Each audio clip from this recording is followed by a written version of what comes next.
I've been wanting to talk about this for a while. A lot has gone on. Still don't have answers, but there's there's reasons for that. It's kind of my fault. Not gonna lie. Not that I did it on purpose, but anyways, the answers are close. We're getting there. So just a quick recap. I have lupus and Hashimoto's and hypothyroid. Not sure if hypothyroid is just a given if you have Hashimoto's, but I'll just mention it anyways. And I was diagnosed when I was 16 years old. I'm now 27, so it's been 11 years. Diagnosed with the hypothyroid and the lupus. The Hashimoto's I was just diagnosed last year when I was having really painful inflammation in my thyroid.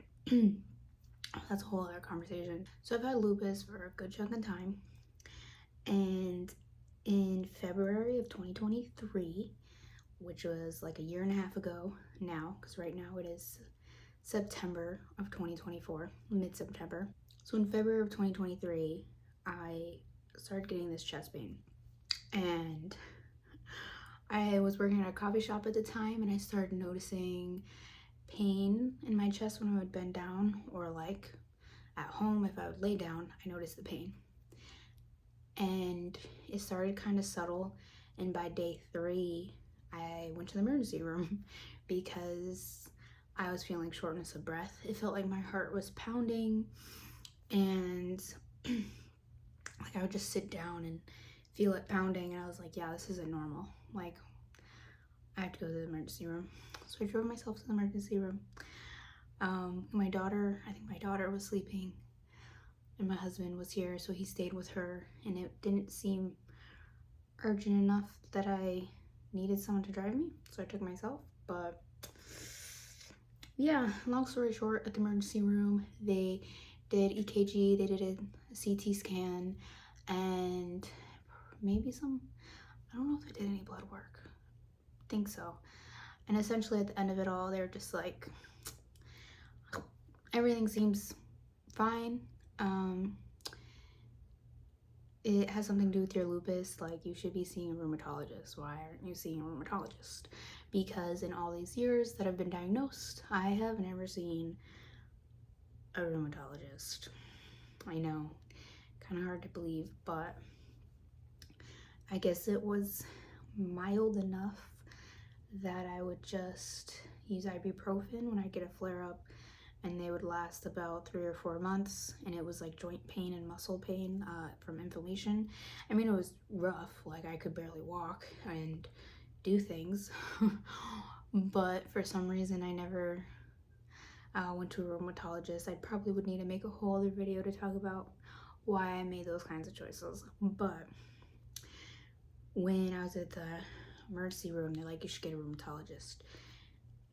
Did I get one ASAP? No. It's one of the things where in hindsight I'm like, why didn't I hustle? But I did go to a doctor. I mean, I did try to get a rheumatologist. I went to the doctor. I think at this point I don't need to share all those details actually about the whole why I don't have a rheumatologist, but long story short, one of them, I just couldn't get an appointment. Even like, I went to my doctor and had them call, and they got hung up on. I don't know why. It was really weird. And then they put in a new referral somewhere else, and then I still couldn't get an appointment. And then I had also, the same time, I was trying to get a naturopathic specialist to help me with my lupus. And so when I had an appointment for that, I kind of gave up chasing the rheumatologist because I had seen a lot. Honestly, it was just kind of like a bias thing. I've seen a lot of people sharing that rheumatology didn't really help them, and so I felt like going to the naturopath was my best route anyways. But looking back, what advice I would give anyone is just have a rheumatologist. Like, get in their office, be a patient, because it can take 6 months to get in. Like, have one. Even if you don't plan to use like the medication that they're suggesting at the time. Have a rheumatologist. But anyways, I just didn't feel like chasing them anymore. And so yeah, so I've had the CT scan, my EKGs come back normal. The chest pain that I've been experiencing, it's gotten a lot better. It's been a year and a half. It has gotten a lot better, but the symptoms are, let's say, so when it was really bad, laying down was really uncomfortable and painful. I could only lay on my right side. It would take me a while to catch my breath and adjust while I was laying down. I was told that it was my lungs. That's another thing. I was like fully flared up. I was having back spasms. My knees were inflamed. I was struggling to walk, struggling to go upstairs. But the chest symptoms specifically, laying down hurt. Sitting up made it a little bit better. I couldn't sneeze. I couldn't cough. I couldn't laugh. Laughing. Oh, it was so sad. Like now I still have the issue, but I can sneeze. I can cough. I can laugh. I can do a lot more. Right now, I know I'm jumping all over the place with this story. I'm really doing my best. Hopefully it all makes sense. But does any of it ever make sense? Like, come on now. If you have lupus or an autoimmune disease, it's crazy. It's all over the place. There's all these different side stories. It's really hard to just go, okay, let's in a straight line, because there's no straight line. So fast forward to now, I'm 17 weeks pregnant, and I still have this issue, which has really highlighted it. So I felt like it was pretty mild. It was plateaued. It wasn't going away, but I was like, pretty much acting normal for the most part. Occasionally I would take ibuprofen if the inflammation spiked up, but it seemed pretty good. Again, in hindsight, I should have realized that if I have to take ibuprofen at all, then I'm not okay to get pregnant, because I got pregnant on purpose. And family planning, and then it became this really stressful thing of every once in a while I would need to take ibuprofen because my heart would be pounding. And then again, at this point, I still thought it was my lungs. It literally wasn't until like last week that I'm pretty sure this is my heart and not my lungs. And the reason I thought it was my lungs is because I've had an x-ray of my chest, and I don't have the paper in front of me. It says something about, I'm gonna get it actually, my handy dandy medical binder where I keep all of everything. 2 views of the chest. Findings. There are plate-like opacities in the right lung base, which may represent a telangiectasis or scarring. The heart and pulmonary vessels are normal in size. There is no infiltrates or effusions. The bony thorax is intact.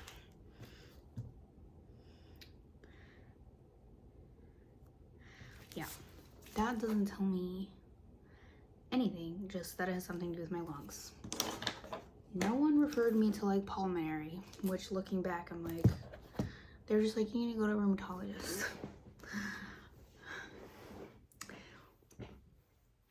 So for a while, I thought it was my lungs. And I guess it still could be, because I don't know yet. But I have a lot of reasons to believe it's my heart, and I will share some of them. So it's been really frustrating because the whole ibuprofen thing, I see a prenatal specialist. So I have a midwife, and then for co-management, I have a prenatal specialist. that helps with, like, if you had twins, if you had diabetes, any kind of pregnancy complications, autoimmune disease, they help with that in addition to your OB or your midwife. So I got this person, and she has referred me to cardiology, which I just went to my consultation yesterday, and obviously all that is he orders tests that he thinks should be done. But it's been frustrating because any doctor, I've gone to my primary care and to this prenatal specialist saying, hey, like, what can I do instead of ibuprofen? And they don't give me any answers, which is really frustrating because doing nothing is not an option. So what happens when I feel a lot of inflammation in my chest is my heart feels like it's pounding. So even if I get comfortable while I'm laying down, like it's not painful while I'm laying down, I can't fall asleep. And the way I explain it is like, it feels like my body's just like, nope, it's not safe to go to sleep. Like, can't go to sleep. So I just lay there for hours trying not to take ibuprofen. And until I take ibuprofen, I can't go to sleep because the ibuprofen brings down the inflammation, which slows down my heart rate and allows my body to be like, okay, now it's safe to go to sleep. So it's been really frustrating that doctors have not given another option. I'm kind of surprised they haven't suggested taking a steroid, even though that's obviously not ideal. But again, can't do nothing. So, but I didn't really know how it was affecting my heart because, so I have a watch on now. It's actually dead right now because it's really old and it doesn't hold a charge very well, but I've been wearing it and keeping track of my heart rate and what I've learned. So first of all, before I even put this on, I started tracking it by counting it, which was getting pretty annoying. But I had one night, so my heart rate was at 96 while I was laying down. My resting heart rate was 96. Your heart rate should be between 60 and 100. And being pregnant, your heart rate can be about 20 beats higher than it normally is. So if my heartbeat was normally 70, which I don't know because I wasn't keeping track, but that sounds about right because I wasn't really in shape because of all my health issues. So 70, could have even been 80s. So it being up in the 90s isn't that crazy, but even though it was at 96, it did feel, I think I was having palpitations as well, so it just really didn't feel right. And so I laid down for a while, and after laying down for a while, I went up to 108 while just laying there, and it's not normal for it to go that high while you're resting. At that point, I was like, I have to take ibuprofen. I'm gonna take like 200 milligrams. So it doesn't take a very high dose for it to do something. In the past, I was taking a lot, but I also had inflammation all over my body as well. But there was a point where I was taking 1,200 milligrams a day just to get by. Like, I still felt horrible. Where now I could take ibuprofen and I feel almost normal if I was taking ibuprofen. So heart rate gets really high. What I've learned from tracking my heart rate lately, my heart rate goes above 100 doing anything. Like if I'm not sitting, I wish I could check right now because who knows, maybe even talking gets it up. Doing dishes, slow walking, over 100. So that's not good. Like it should, doing that if I were exercising, but that's a bit much for calm activity, barely activity. Walking into my doctor's appointment, it was at 125. It's like, wow. So long story short, which it might be too late to say that because I've been talking for a while, but it's been a headache of a journey. It's been a year and a half of me having these issues. Even though they've gotten better, it's still like, it's hard right now because I have all these appointments and I have to wait. Like, I just had the cardiology appointment and I don't even do the test for another 2 weeks. So, and then I won't get the results and get to talk to the doctor for like another week after that. So I have like 3 weeks before I have any idea what's happening. I do see my rheumatologist next week. I have a feeling he's gonna say that he would send me to cardiology. So he's gonna probably be like, oh, well, good thing you're already doing that. We'll wait to see what cardiology says. And they're in the same building, which is actually really useful. But anyways, it's been a long road. It's been really frustrating. And I've been looking on Google a lot because what else am I supposed to do? And all of my symptoms line up with pericarditis.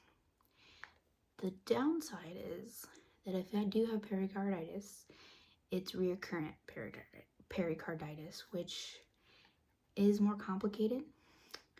I think my cardiologist said it's actually very serious, which I was like, oh, okay, because I mentioned it to him and he was like, oh, well, since it's been over a year, it would be this, and that's very serious. I'm like, well, sucks, because that's still probably what it is, because literally, I'm not a doctor, but I can't find anything else. Anything else that, and that the paperwork said there's no effusions, because I know that, I'm rambling now, aren't I? Because there's so many details and I'm not trying to give every single detail because we'd be sitting here for 2 hours if I did. But yeah, so it's been really frustrating. I feel like it's gonna be pericarditis. But we'll see. And it's also uncertain what they'll be able to do while I'm pregnant. From what I've seen online, they can still do treatment. So we'll see. It's been very emotional. Like the way I just want to be able to run. And running is like my least favorite activity. I mean, I ran cross country in high school. Running's cool, but it's not my favorite. But like to be able to do yoga freely, to be able to run around with my daughter, my 4-year-old daughter, to just to do things without being in pain, to be able to walk up a hill without it hurting my chest. It's just been almost 2 years of like I keep thinking about the day that I don't have this pain anymore, and I cry because I'm like, that day I know I'm gonna cry the happiest tears because it just, and it is crazy to think that if it's reoccurrent that I might have flare-ups of this and have to deal with this on occasion. But even if I can just get breaks, because I just want to feel normal again. My pregnancy has been easy, honestly, but my lupus has been so hard, and I grieve that I can't just enjoy my pregnancy because I'm so worried about all this other stuff. And then of course there's the scary thought of like, what if I mean, trigger warning that this is kind of morbid, just to give you a heads up, but like, what if I die during childbirth because of this? What if I don't ever get better because?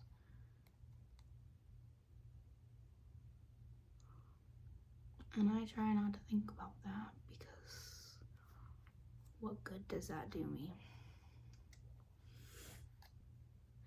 This has definitely been consuming my thoughts lately, and I'm trying to just enjoy life because in a lot of ways I actually feel really good. I've been following a paleo diet. My gut health is doing great. I'm pretty sure I'm otherwise in remission. I don't have any other lupus symptoms. It's just whatever's going on with my chest. But you know. Which, by the way, this chest situation, far the worst thing I've ever experienced with lupus.